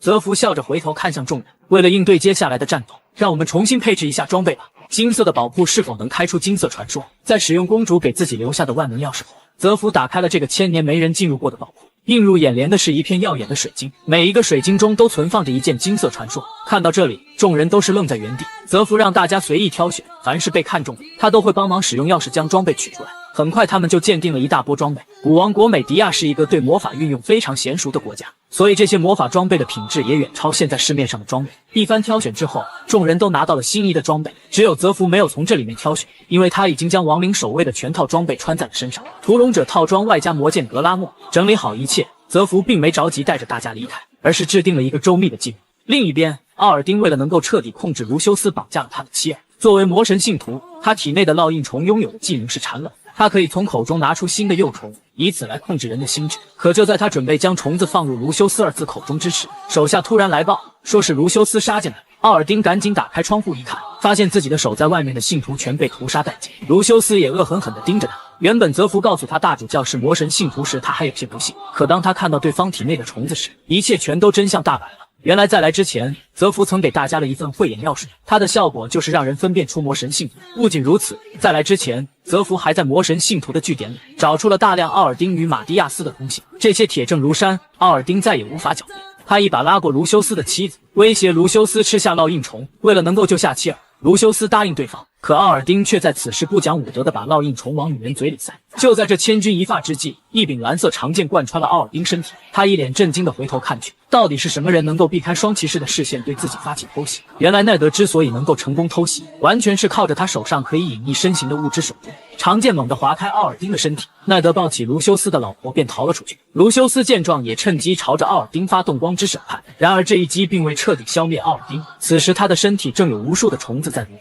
原来他早就舍弃了人类的躯体，成为了一名魔族。他让金骑士留下拦住技能，自己则在银骑士的护送下离开了这里。可他不知道的是，泽福早在他的必经之路上给他设好了陷阱，一点寒芒先到，随后枪出如龙。作为大陆排行第10的高手，金骑士被奥尔丁留下负责断后。可卢修斯作为圣子也不是等闲之辈，况且他的长矛对上长剑本身就具有优势，再加上他还拥有一件可以反伤50%的镜面锁子甲。一时间，卢修斯大开大合，势如破竹。在完成一次快速突袭之后，卢修斯是放出了最强杀招审判之矛，巨大的冲击宛如天降流星。在这股恐怖的神圣力量之下，金骑士被轰去了半个腰子，卢修斯缓缓落在地上。尽管刚才的一击重创了对方，但自己也在释放技能的时候被反击了，浑身至少有7处骨折。然而就在这时，倒地的金骑士突然冷笑起来，他那破碎的伤口处布满了虫子，仅是眨眼的功夫，对方的失去的腰子就被修复了。不等卢修斯从震惊中回过神来，对方已快速闪现到了自己身后。刚才的一击让他彻底震怒，他不惜动用魔族的力量，是要斩杀卢修斯。然而就在这关键时刻，耳边突然传来了一道命令式的声音，这正是奥尔丁利用虫后传话技能在向他呼救。也就是这个失神的瞬间，卢修斯再次朝着对方打出一击审判之矛。呵呵，难道是你的主人发生了什么事情吗？知不知道，从一开始我们就是来困住你的。听着卢修斯带有嘲讽的话语，金骑士气得青筋暴起。没错，这都是泽福从一开始就计划好的。之前的奥尔丁在被银骑士带走后，很快就遇到了一辆马车，本以为这是他手下为他准备的，可当他打开车门的时候，就碰到了涂抹在上的剧毒，而这正是泽福提前给他准备的贝利亚剧毒。当泽福摘下斗篷，奥尔丁才明白了这一切，然而为时已晚，毒已进入体内。至于跟他一同前来的银骑士，泽福只是丢出一根带有毒液的银针便将其解决，并非银骑士太菜，而是真正的银骑士早被泽福干掉，这里出现的只不过是个冒牌货。看到泽福将真正银骑士的头盔拿出来，奥尔丁彻底绝望了。他本以为能够瞒天过海留上一手，却不料自己早已被对方看透。看着在地上不断求饶的奥尔丁，泽福心中的怒火瞬间被点燃。在上一世中，这个男人导致了无数悲剧的发生，泽福绝对不可能将他饶恕。魔线上萦绕着雷霆之力，泽福狠狠劈了下去，雷暴声瞬间响彻了整座森林。然而烟尘散去，泽福发现地上只有很小的一块痕迹，下一秒一道罡风便从身后袭来，泽福本能的拿起魔剑格挡，身体也被这一击打得后撤数米。定睛看去，泽福一脸凝重，奥尔丁此时已完全魔化成了虫子的模样。没想到刚才雷劈的瞬间，对方分离了一部分身体变回了原形。魔化后的奥尔丁发出一声冷笑，愚蠢的人类，我已经好久没这样过了，没想到你竟然将我逼到了这一步。不过你的生命马上就要终结了，因为见过我这个模样的人没有一个能活下来。魔化后的奥尔丁实力恐怖如斯，仅是一拳便让整座森林四分五裂。与泽福这边的战斗相比，卢修斯和金骑士的战斗同样激烈。借用了烙印虫的力量，金骑士的攻击力增长了不少。不过卢修斯并不是一个人在战斗，他身边还有阿尔诺和利昂纳这两个老六。虽然他们的职业都是辅助，但他们身上却拥有从地下城里带出来的传说装备。三人合力围攻下，金骑士落入下风。卢修斯趁机释放审判之矛，将其劈成了两半。本以为失去了下半身的金骑士就此殒命，可谁料对方竟然是故意舍弃一段身子，为的就是逃出去支援奥尔丁。不过体内失去了1/3虫子，金骑士的战力已大不如从前。就在他急速狂奔的时候，空中突然出现一道剑芒，再次将他劈成了两截。而出手的正是赶来的纳德。没错，从一开始泽福就给纳德下达了任务，拦住赶来支援的金骑士，这也是泽福故意给纳德留下的复仇机会。当初他的父亲正是被金骑士所杀，面对杀父仇人，纳德双目充满怒火。他质问对方认不认识他的父亲，但金骑士却一脸不屑地表示，自己杀了那么多人，不可能把每个人的名字都记住。说话间，金骑士的身体已经被虫子修复完毕，他丢掉身上铠甲，冷眼看着纳德。从对方刚才偷袭手段来看，他认为内德没有和他正面对抗的实力和决心，于是他十分嚣张地表示，自己今天有事，就先放对方一马，他会给他10秒钟的时间逃走。听着对方的话，纳德知道自己这是被轻视了，于是他直接掀开了手中物品上的帆布，看到内德手中之物，金骑士顿时怒气冲天，因为他手中拿着的正是弟弟的专属武器月之剑。没错，这正是之前斩杀营骑士所收缴来的武器。看着暴怒的金骑士，纳德发出一声冷笑，想知道你弟弟的遗言吗？那就先打败我吧。当地表最强男人开启龙族化，究竟会爆发怎样的恐怖实力？魔化后的奥尔丁的确强大，力量暴涨的同时，他还拥有拟态和再生2种能力。不仅如此，他的身体还能喷射出虫子的消化力，只要被碰到，立刻就会化为一滩血水。泽福施展出陈王流剑法，将其大卸八块。可仅是数秒，对方的碎肉就幻化成各种兵器，包围了泽福。一同劈头盖脸的打击过后，奥尔丁发出桀桀桀的笑声。他的这具身体根本就是不死的存在，所以从一开始，这场战斗就已经分出胜负。他抓起泽福，猛地打出一招蓄意轰拳，恐怖的力道将泽福打入石壁之中。奥尔丁从天而降，再次朝着泽福疯狂输出，强大的气浪让周围的地面都出现了坍塌。他单手幻化出一柄长刀，接下来他不仅要彻底的截泽福，还要用虫子控制住他的肉体。随着手刀落下，奥尔丁发出一阵狂笑。然而浓烟刚刚散去，奥尔丁愣住，只见泽福毫发无损，仅是2根手指就挡住了他的手刀。此时泽福的表情已完全失去了耐心。原来从一开始他就可以轻易秒掉奥尔丁和双骑士，但之所以和他玩这么久，就是为了给奈德留出时间享受复仇的快乐。除此之外，他还想借用一下奥尔丁魔族的身躯来测试一下龙之心的威力。说话间，金色的光芒已弥漫了泽福周身，两指仅是稍微用力，手刀瞬间瓦泄成碎片。再看泽福，此时的他已完全变了模样，而这正是开启了龙族化技能后的他。此技能一旦开启，将会大幅提高龙心的输出率。看到这一幕的奥尔丁彻底慌了，泽福带给他的压迫感宛如一头真龙，他二话不说掉头就跑。面对这样的存在，留下来只能是死亡。然而被死神盯上的猎物又如何逃的？泽福仅是用力一爪，一道金色的龙爪瞬间将奥尔丁拉了回来。被龙爪撕成碎片的奥尔丁正在快速愈合，然而泽福要的就是这种效果，因为只有不死的生物才适合成为他的沙暴。与此同时，纳德在与金骑士的战斗中被对方的利刃抵在了地上。尽管来之前泽福曾告诉过他双骑士的弱点，但对方毕竟是排行第10位的存在，加上失去了弟弟，让金骑士变得更加愤怒。纳德的复仇之战打得十分吃力，就在他即将被对方斩断脖子的时候，纳德的脑海里突然浮现出了父亲的画面。复仇的信念让他重新燃起了斗志，他以手为刃挡下对方的剑刃，紧接着握指成拳将武器击飞出去。金骑士猝不及防被反弹的剑刃削去了手掌，不等他回过神来，纳德已经捂住了他的双眼，雷霆之力自手掌迸发而出，金骑士瞬间被电成了瞎子，没有了视野的他根本不是奈德的对手。伴随着一道雷霆落下，金骑士彻底化为焦炭。至此，强者排行榜第10位的双骑士彻底陨落。龙化后的泽福到底有多强？仅是抬手一挥，便斩杀了魔神信徒排行第11位的奥尔丁，瓦解了这次危机。众人平安回到第3教区大神殿，在忙着重建神殿、救治伤员的同时，卢修斯也将隐藏在神殿的魔神信徒给肃清了。这件事情也让神殿欠下了泽福一个大人情，但泽福却是无所谓的表示这都是人类该做的。不仅如此，他还给神殿准备了一份礼物，那就是奥尔丁的人头。虽然他还活着，但却被泽福用梅梅拉的鸟笼关住。现在的他不过一个只会说话的脑袋而已。泽福表示，奥尔丁知道很多隐秘的事情，神殿或许可以从他身上得到一些情报。说着，他便将前几日收集到的信息递给了卢修斯的叔叔。只是让他没想到的是，推进魔神计划的组织竟然是东部联合。卡宴王国一直盘踞着两股势力，分别是西部同盟和东部联合。原本他们实力相当，但近几年西部同盟出现了一位王妃和光之圣子，也就是卢修斯和他的堂妹，这样两大势力之间的平衡瞬间打破。也正是因为如此，有越来越多的魔神宗教团体潜入了东部联合贵族中，这直接导致了蓝龙与冰龙开始攻击西部同盟的领地。不过好在两条龙只是被魔神信徒刺激后引到了西部领地，他们并没有和魔神宗教团体合作，所以泽福决定和奈德亲自去猎龙，而卢修斯则负责守住大本营。就在三人刚刚达成协议，身后的鸟笼突然迸发出一股强大的邪念，随着奥尔丁头颅的不断扭曲，一只邪恶的眼睛出现在众人眼前，而此人正是魔神宗教的教主。他一眼看出泽福就是拥有龙心之人。纳德与卢修斯见状，立马挡在泽福身前。见两人如此紧张自己的安危，泽福内心还有些小感动。然而不等他劝阻，两人便已冲杀上去。但教主只是随意释放出一道法阵，两人瞬间被困在原地。这是他的专属技能仙龙的影子。不仅如此，他还释放了大量的诅咒。就在这千钧一发之际，一道耀眼的金光瞬间击碎了邪念。泽福手持光之剑站在了教主对面。为了能够顺利召唤出这柄武器，泽福一口气开启了3种 buff， 但在这个组合下，他也只能使用光剑10秒。他知道现在不是和教主正面开战的最好时机，于是他开口表示要和对方打一个赌，如果他赢了，他就把他教主的真实身份公布出去，反之他也可以这样做。听到这里，卢修斯和奈德顿时傻眼，连奥尔丁都不知道教主的身份，为什么泽福会知道？而且看他的样子不像是在开玩笑。然而不等他们想明白，教主就一口答应了下来。原来教主的魔力感知技能可以判断出对方的谎话，只是让他没想到的是，泽福竟然真的知道自己是谁。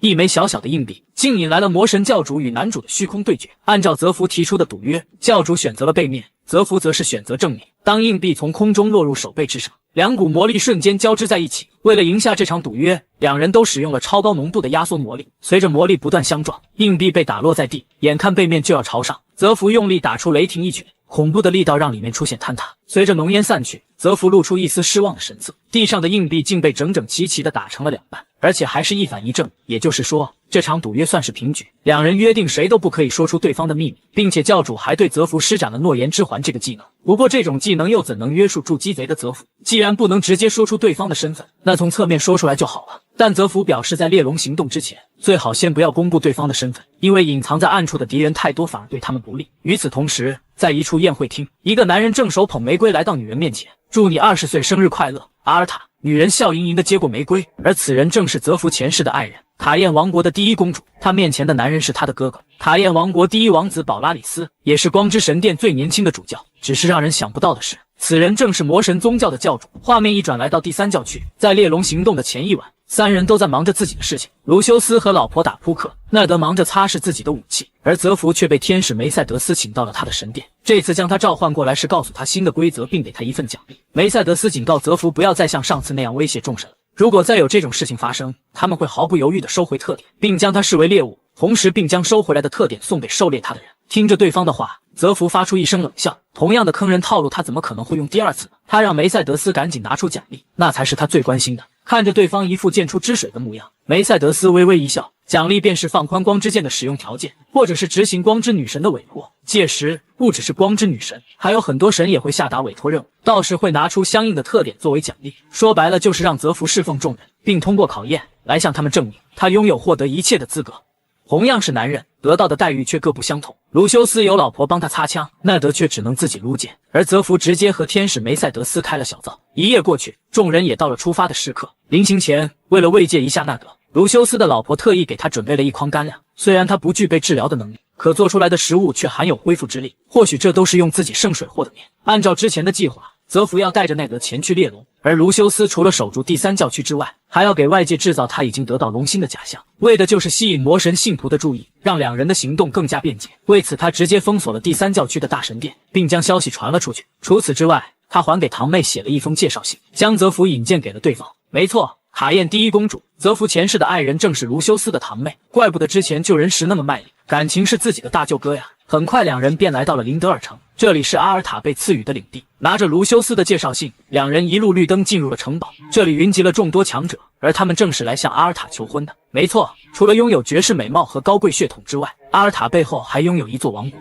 他的哥哥放弃王位继承权，成为一名光之司机。国王表示，谁能成为他的丈夫，谁就能和他一同继承王位。不过玫瑰都是带刺的，阿尔塔只对硬邦邦的男人感兴趣，所以他的城堡里每天都有无数的挑战者。负责帮他筛选男人的是大陆10大强者之一欧菲利亚，他也是阿尔塔的首席护卫骑士。很快，泽福两人就被管家带到了会客厅。在看到阿尔塔的那一刻，泽福的眼睛里充满了柔情。这个曾和他深入浅出的女人终于来了。泽福上前亲吻对方的手背，算是打过招呼。阿尔塔笑盈盈地看着泽福，虽然哥哥向我引荐了2位，但是你能为了做什么呢？就在两人交谈的时候，奈德却感觉一双眼睛在盯着自己，抬头看去，竟是阿尔塔身后的小黑妞欧菲利亚。奈德心中一阵诧异，这小黑子该不是看上我了吧？为什么他的眼神这么奇怪？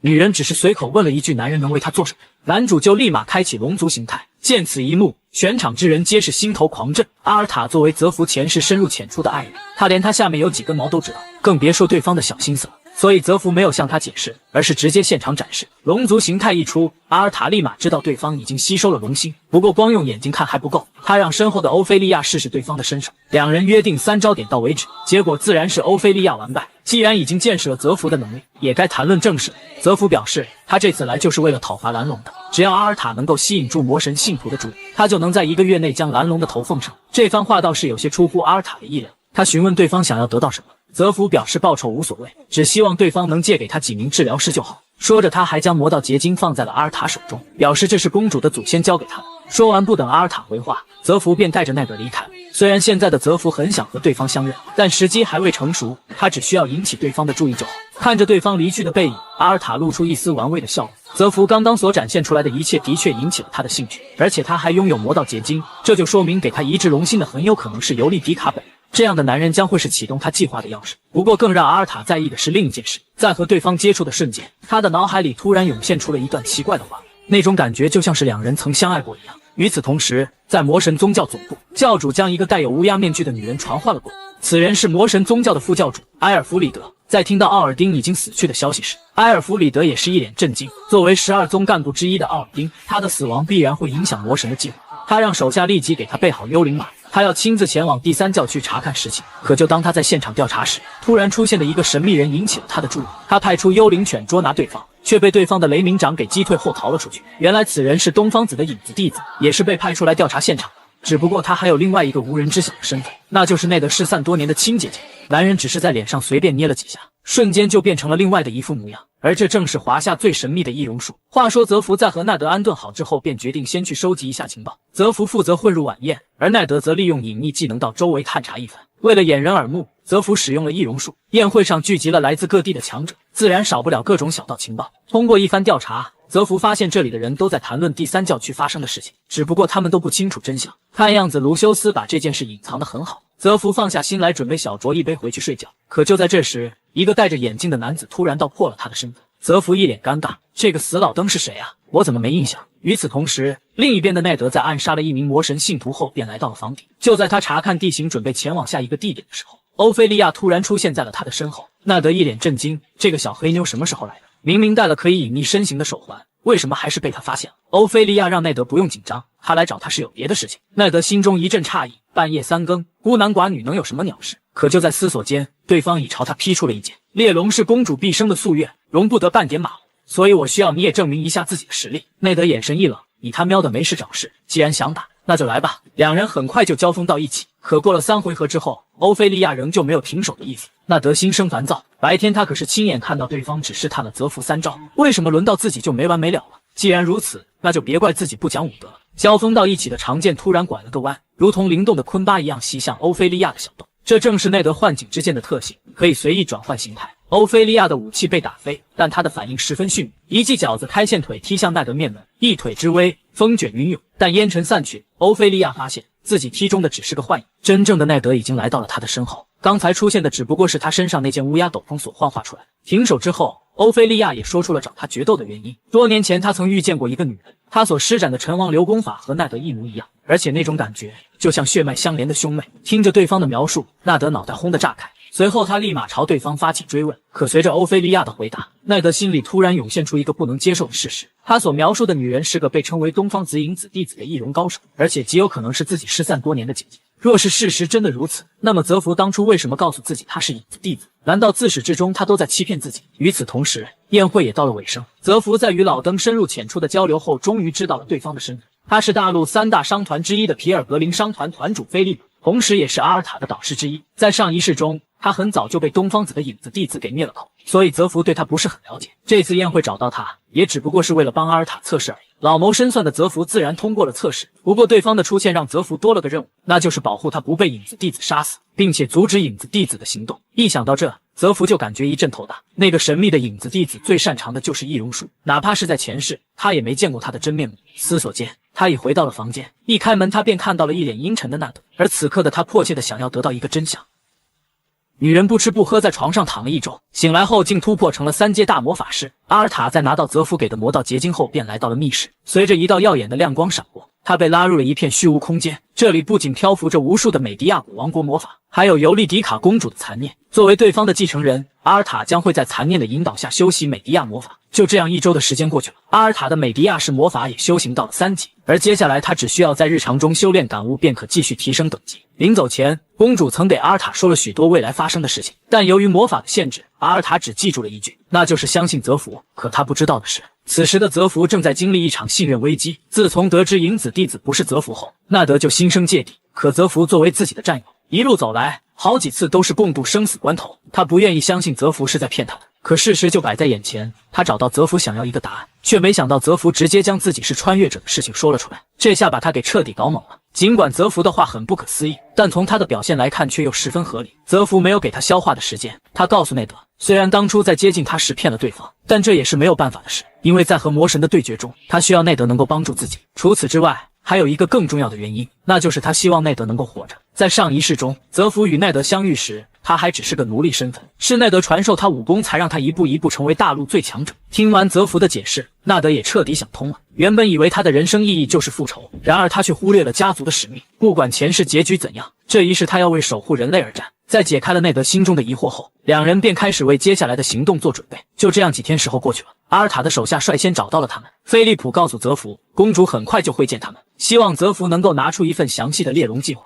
除此之外，他们还要每天接受健康查体。只是让两人没想到的是，所谓的健康查体居然是和修女贴贴，这应该是所有男人梦寐以求的健康查体。天使的拥抱，施法者会像蜗牛一样在病人身上蠕动，这感觉就好似顶果冻一样。一波奶疗下来，纳德整个人都爽麻了。可没想到自己的糗样全被小黑妞看到，没出息的家伙，快起来，公主要见你们。跟着欧菲利亚来到阿尔塔的闺房，阿尔塔表示，如果想说服自己帮助他猎龙，至少要给他一个详细的计划。可谁料泽福直接从亚空间里丢出了一大堆计划书，这可把在场的人给看懵了。没想到在猎龙这件事上，泽福居然下了这么大的功夫。就这样，猎龙小队开启了他们的行程。为了掩人耳目，阿尔塔让自己的女佣假扮自己，对外声称出去旅游。就这样，很快他们就来到了第一站达纳基尔平原。这里是大陆上最大的粮仓，曾经是一望无际的金色麦田，但现在却变成了一片废土。蓝龙在流经这里的河水水源地筑了巢，并喷射了毒液，现在只有 20% 的土地还能种植粮食。但看目前的发展，不出1年，这 20% 的土地也会受到污染。很快，泽福几人便找到另一处临时的村落。阿尔塔表示，他已经提前和这片区域的领主打过招呼，对方很快就会派出支援部队和他们会合。就在这时，房间内突然传来一声痛苦的嚎叫。泽福上前查看，屋里居然是一个和灭霸同款皮肤的男人，只不过他是中了蓝龙的毒。中了毒的人和这里的土地一样，因为无法被净化，所以治疗师也没用。这时阿尔塔上前小声地告诉泽福，这个男人名叫格里梅斯，战斗力很强，是个值得信赖的骑士。泽福听出阿尔塔是想让自己救治对方，于是直接对其施展了鬼门13针。就在泽福忙着给骑士救治的时候，屋外突然来了一支小队，而他们正是派来支援阿尔塔的稻草人骑士团。刚进入村子，团长雷古勒斯就听到了屋内剧烈的咳嗽声，他慌忙闯了进去，却发现格里梅斯骑士正在地上咳血。看到手拿银针的泽福，他下意识以为是对方下的毒手，于是他果断抽剑朝着泽福杀了上去。但下一秒，一只高跟鞋就踢在了后脑勺上。他喵的，在老娘面前你敢拔剑！雷古勒斯一脸惊愕，这不是公主的骑士吗？他怎么会在这里？就在这时，阿尔塔缓缓摘下了斗篷，见到对方，雷古勒斯等人立马跪了下去，拜见公主大人。结束了这段插曲，雷古勒斯也知道了泽福刚才是在救治格里梅斯。这时阿尔塔拿出了卢修斯的介绍信，表示泽福是拯救过圣子大人的英雄，这次是来协助他们猎杀蓝龙的。听到这里，雷古勒斯瞬间化身泽福的小迷弟，对他来说，圣子就是高高在上的存在，能和拯救过圣子的英雄并肩作战就是他的荣耀。这番举动整得泽福都有些羞愧难当。然而就在众人忙着互相调侃的时候，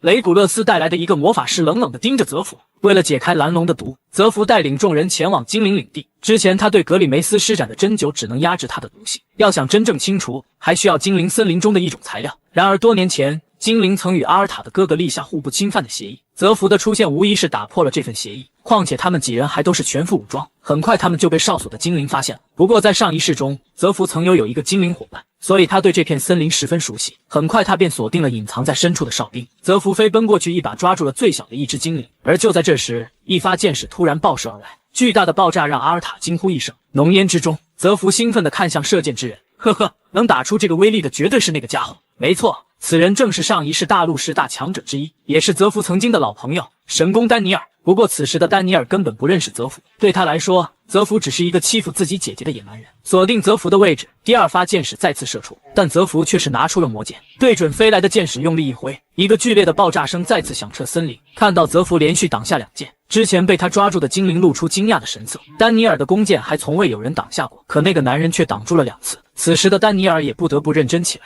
在短暂的蓄力之后，他又快速射出了3箭，箭矢如流星般袭向泽福。看着天空逐渐放大的红色光芒，泽福嘿嘿一笑，他知道这3发箭矢的威力比之前强了至少3倍，这让他有了一种拼尽全力的动力。泽福手握魔剑，开启龙族形态，魔剑劈出的剑芒化为一头金色的神龙，在与箭矢相碰的瞬间，整座森林都被耀眼的光芒照亮。看到这里，在场的所有人都惊住了，这个男人太强了，一旦与其为敌，将会是精灵族的灭顶之灾。这个想法在一同精灵的脑海划过，他立马做出了一个违背祖宗的决定，求你不要再打了，我们认输。精灵中最高贵的一童少女，如今却跪在男人面前苦苦哀求。在见识了泽福强大的实力之后，基亚拉彻底没了脾气。但泽福这趟来并不是与他们为敌的，而是为了解开蓝龙之毒。在进入精灵领地后，泽福见到了他们的长老哈伦。哈伦十分惊叹泽福以毒攻毒的手段，他告诉泽福，曾经也有一个和他使用相同手法的男人也来过这里，他的名字是费德伊。听到这个名字，泽福内心激动不已，没想到自己前世的老朋友这么快就出场了。然而丹尼尔却告诉泽福，费德伊早在1年前就已经离开了，在他走之前，他曾给精灵族留下了一瓶毒液，用来压制蓝龙的毒，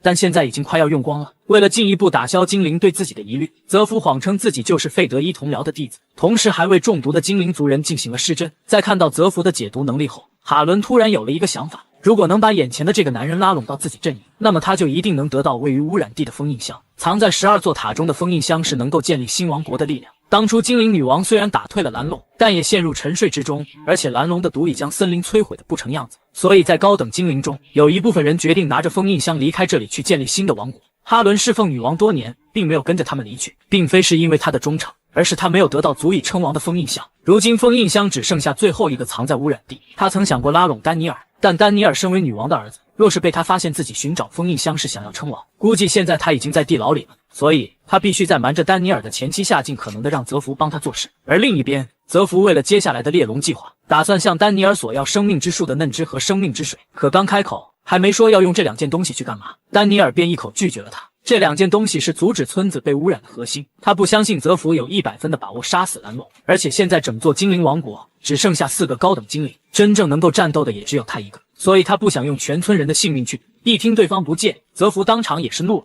老子是来通知你的，不是和你商量的。见对方态度强硬，丹尼尔当场就要和泽福打上一架。可上次都没打赢的战斗，这次又如何能赢得？一阵烟尘散去，丹尼尔的剑连泽福的包皮都没穿透，他有些绝望了，想要靠自己杀死蓝龙几乎是不可能的。泽福冷笑一声，随即一把捏碎了丹尼尔的武器。知道为什么你连我的包皮都穿不破吗？因为你的武器太垃圾了，正好现在有现成的材料，交出那2件神物，我会为你制造一把，相信到时候你一定会感动得泪如泉涌。你见过用自己的包皮制作武器的？丹尼尔的弓箭虽然是英雄级别的，但在泽福眼里仍旧是个垃圾。他表示只要交出生命之树的树枝和生命之水，他会给他打造一件更强的弓箭。丹尼尔犹豫了片刻，最终选择相信泽福。事实上他也是没有办法，连泽福的包皮他都打不穿，更别说拥有龙鳞的蓝龙了。在看到生命之水时，泽福内心也是激动不已。尽管前世他见识过无数的宝物，但生命之水散发的魔力仍旧让他心生澎湃。丹尼尔告诉泽福，这已是他们所拥有的最后一杯生命之水，所以这一战他们必须要赢。泽福自信地举起杯子，随后一口闷了这杯生命之水，下一秒一股浓郁的魔力在他体内爆发。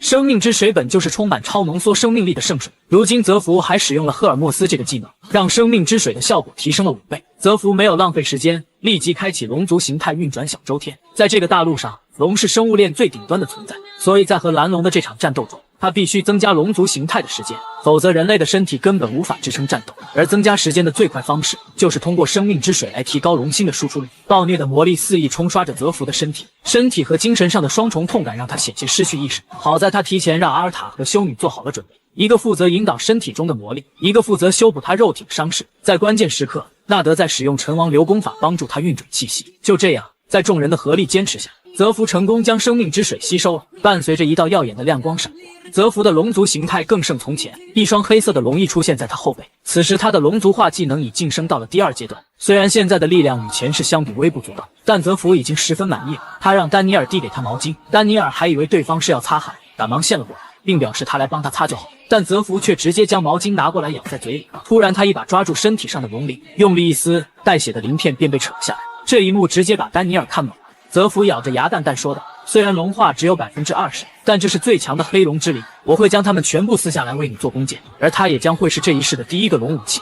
这是大陆上的第一把龙武器，想要把龙鳞彻底融合，除了需要一名技艺高超的铁匠，还需要诸多稀有的材料，其中便有精灵族特有的清澈之精，另外再加上尤利迪卡陪葬品里的红宝石和最坚硬的月树枝干。除了这些之外，还有最关键的一点，那就是泽福的精血，只有这样，龙鳞才能彻底完成融合。而打造出的这把武器，泽福称它为黑龙之弓。送给丹尼尔的武器已经做好，如今距离计划猎龙的时间只剩2周半，所有人都在为战斗做着准备。奈德负责训练士兵，实战演练；欧菲利亚负责清理魔兽，收服失地，从魔兽体内采集的魔石被应用到各个岗位。魔法师负责制造魔像来建筑新的城镇，阿尔塔配合生命之树嫩枝制造可以抵御毒素的魔法阵，就连铁匠打造装备都需要魔石来烧火。与此同时，泽福也在加紧训练自己的身体。目前龙心的输出率已经到达了 10.5%， 但这个结果并没有胜算。想要和蓝龙战斗，至少要提升到 17% 才能勉强及格，而 19% 是最理想的状态。所以在这之前，除了每天按时挖出龙鳞制造武器之外，他还要拼命的训练，以此来超越自我。就这样，2周半的时间很快就过去了。在猎龙行动的前一晚，大家开了一个小型宴会，但泽福早早的吃饭就准备回去休息了。看到泽福离开，